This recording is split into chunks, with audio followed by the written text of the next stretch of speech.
Voilà là-bas, mais on n'y arrivera pas parce que c'est un bloc de recherche. On y fait plus du screening, hein, de l'observation variétale, nouvelle variété. À chaque fois qu'en Tanzanie ou ailleurs dans le monde, Rixvan développe des variétés qui peuvent être adaptées à nos conditions ici, il nous envoie les premières espèces, les premières sélections. Et ici, on les teste pour voir si elles sont adaptées, si elles sont performantes, qu'est-ce qu'elles apportent de plus à la gamme qui est déjà sur le terrain. Parce que si elles n'apportent rien, ça ne nous intéresse pas. L'histoire s'arrête là. S'il y a un potentiel plus intéressant, sur quelque point que ce soit, agronomique, sur les rendements, les résistances, l'adaptation au changement climatique, ça peut être intéressant. À ce moment, nous, on annote pour qu'il continue le travail d'amélioration jusqu'à arriver à la stabilisation de nouvelles variétés. C'est des processus qui durent longtemps. Label TV, ils doivent être en route. Dingue. Donc, ça, c'est le screening. On y fait, nous, ici, des observations. On les annote. On envoie en Tanzanie et ils continuent. Ils continuent l'amélioration de ces espèces. Après, il y a un bloc ici qu'on va visiter tout de suite, qui est de culture des espèces qui sont déjà sur le marché ou qu'on va introduire sur le marché. D'accord, c'est des variétés, c'est des espèces commerciales, hein, où certaines sont encore en phase pré-commerciale, mais on peut déjà les montrer, hein, sur une gamme complète. Ce que j'ai oublié de dire, c'est qu'avec Rixvan, quand même, on a une gamme complète maintenant.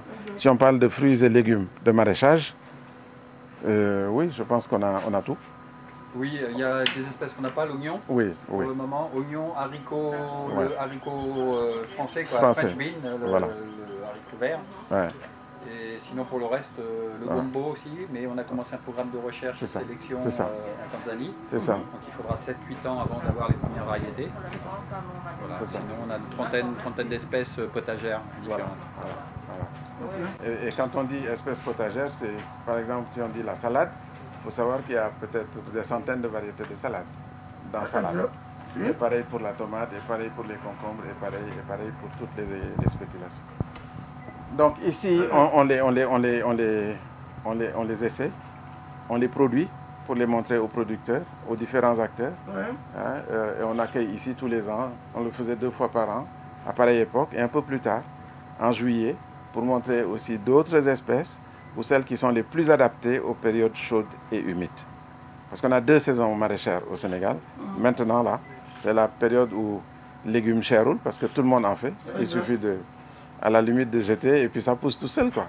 Le climat est bon, si les sols, s'il n'y a pas de souci de maladie, vous mettez une graine, vous récoltez. Dans 2 mois, 3 mois, ça dépend du cycle de l'espèce. Donc ici, c'est ça l'exercice. Vraiment, c'est une vitrine pour montrer ce qu'on a, ce qu'on peut offrir aux producteurs, ce qu'on peut offrir au marché en termes de fruits et de légumes. Et donc, on le cultive en plein champ, mais il y a des espèces qu'on met aussi sous abri, dans les tunnels que vous allez visiter tout à l'heure, pour aussi voir, parce que c'est une amélioration, on va dire, technologique, dans la façon de cultiver, qui apporte quelque chose aux producteurs. Un petit investissement supplémentaire, mais sur le résultat, c'est le jour et la nuit. Ça dépend des espèces, mais c'est vraiment le jour et la nuit. Et l'idée ici, c'est aussi d'ouvrir les yeux aux petits producteurs pour qu'ils s'engagent, qu'ils le mettent en perspective et que dans leur projet, ils intègrent les nouvelles techniques d'irrigation, les nouvelles techniques de culture sous serre, voilà, pour arriver à produire sur des moindres surfaces avec une productivité plus élevée. Surtout. Parce que ils le font pas pour... on se dit la vérité, quoi. On va dire, ouais, moi j'adore l'échange, mais donc il faut que ça rapporte. C'est à cet exercice qu'on veut pas initier, mais en tout cas accompagner les acteurs. Et je suis très content d'avoir le directeur de l'horticulture, parce que sa casquette aurait suffi à dire que Fimo est place am Taïdi, mais on a eu plein de directeurs qu'on voit à la télé, quoi, qu'on ne voit pas suffisamment sur le terrain. Et Macoumba a cet avantage sur beaucoup de ses prédécesseurs d'être un homme de terrain, parce qu'il a commencé par le terrain, il n'a jamais quitté le terrain.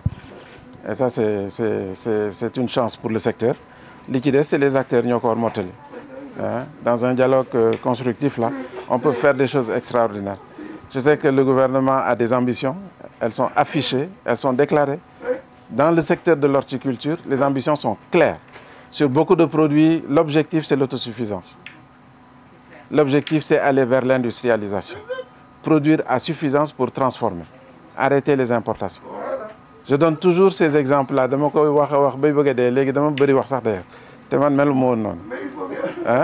Non, c'est vrai. Mais ce n'est pas possible qu'on continue d'importer des choses. Ce n'est pas possible. Il faut, et c'est possible. Ce pays, je le dis toujours, doit être un pays exportateur net de produits agricoles. On doit importer d'ara. En tout cas, les grandes cultures. Ce qu'on consomme là, c'est mouillé sarfi. Donc, on doit exporter, on doit importer d'ara. On fait des focus sur des cultures, mais d'une manière générale, c'est ça l'objectif à terme. Si on a cette ambition, évidemment. Hein, je m'excuse d'avoir été long. Christophe, peut-être 2 mots. Après, on va les prendre en visite, guidée. On a dans l'équipe Bakeba Iradjan, Seigne Fallou Diaw, Ibrahima Diagne. Diagne le centre. Il faut me commencer parce que sinon c'est compliqué. Les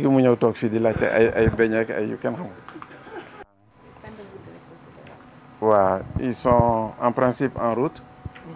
Ils ont couvert le congrès qu'on a terminé avant-hier sur l'horticulture. Je salue le professeur Karamoko Diarra, qui a été le directeur de la commission scientifique, président de la commission scientifique du congrès, et qui a fait un travail remarquable pour le Sénégal, mais pour l'Afrique, parce que c'était un congrès africain. Il y a le fait, il y a le Barkel. Donc voilà, une petite précision un petit peu, Mokhtar a parlé d'une saison sèche, d'une saison maraîchère et d'une saison pluvieuse. Simplement pour l'aspect screening, en fait la saison sèche a été divisée en deux parties pour faire le tri variétal. Donc la saison fraîche sèche et la saison chaude sèche, de façon à avoir donc les variétés qui sont plus faciles à cultiver, je dirais, pendant la saison fraîche, mais aussi après pendant la saison chaude, sèche, quand les températures sont extrêmes, qu'il y a beaucoup de vent et qu'il y a des difficultés à la production. Donc il y a au sein de cette saison maraîchère, il y a 2 saisons pour l'activité screening. Et après, effectivement, il y a la saison des pluies pour pouvoir déterminer les variétés les plus appropriées en conditions d'humidité, surtout pour tout ce qui est légumes-fruits. Les légumes-fruits ont besoin d'amplitude thermique de façon à pouvoir donner des fruits de bonne qualité et d'avoir une bonne pollinisation. Donc c'est un petit peu la précision qu'on apporte. Et Bakeba, c'est en charge de l'activité screening pour Rixvan, Agrocide. Et Fallou vient d'arriver. Et Ibrahima, plus pour l'activité champ démonstratif, c'est-à-dire que toutes les variétés qui sont en phase commerciales ou pré-commerciales sont en démonstration pour que les producteurs puissent apprécier la qualité au niveau de la production et puissent faire des essais pour confirmer ce qu'ils voient ici avant de rentrer en production. Au niveau de l'activité, on ne souhaite pas arriver chez un producteur pour lui faire changer complètement la variété, mais plutôt la comparer avec ceux qui cultivent déjà, de façon à être sûr que cette variété soit plus performante dans les conditions dans lesquelles il applique la production. Voilà. Très bien. Donc on va vous souhaiter une bonne visite. Et on répondra à vos questions. Si vous avez des questions particulières auxquelles on ne sait pas répondre, on consultera nos spécialistes. On a des spécialistes aussi au sein de l'entreprise. Et Bakeba, Fallou et Ibrahima seront là pour vous éclairer sur les différentes questions que vous aurez à nous poser à l'issue de